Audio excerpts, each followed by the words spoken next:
জগন্নাথ দেব কেনই বা মাছ ভক্ষণ করেছিলেন? আসো আজকে সেই গল্পই শোনাই। আসলে কুর্মা নামের একজন বৃদ্ধ মহিলা ছিলেন, যিনি ওড়িশাতেই থাকতেন এবং তিনি যান জগন্নাথ দেবের দর্শন করতে। এবং জগন্নাথ দেবের দর্শন পেয়ে তিনি তো মুগ্ধ হয়ে যান, কিন্তু জগন্নাথ দেবের সামনে যেসব মিষ্টান্ন রাখা ছিল এবং যেসব ভোগ রাখা ছিল সেসব দেখে উনি মনে মনে ভাবেন যে জগন্নাথ দেবের সামনে কেন সব মিষ্টির ভোগ দেওয়া আছে, কেনই বা জগন্নাথ দেবের সামনে কোনো মশলাদার খাবারের ভোগ দেওয়া নেই। বৃদ্ধ মহিলা যেহেতু মাচালি ছিলেন, তাই জন্য উনি বাড়িতে গিয়ে মশলা দিয়ে একটা মাছ রান্না করেন এবং ভগবানের কাছে অর্পণ করার জন্য সেই মাছ নিয়ে যান। এবং মন্দিরের বাইরে থাকা পাহারাদাররা মাছের দুর্গন্ধ পেয়ে সেটাকে সঙ্গে সঙ্গে লাঠি দিয়ে মাটিতে ফেলে দেন। যখন খাবারটা মাটিতে পড়ে যায় তখন খাবারটা উন্মুক্ত হয়ে দেখা যায় সেটা কাঁঠাল।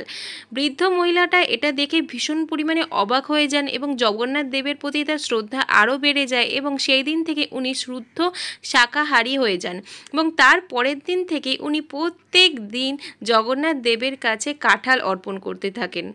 বন্ধুরা, আমাদের জগন্নাথ দেব অপার করুণাময়ী এবং তিনি ভক্তকে খুবই পরিমাণে ভালোবাসেন এবং তিনি কার সঙ্গে কখন কী লীলা করবেন সেটা একমাত্র মহাপ্রভুই জানে।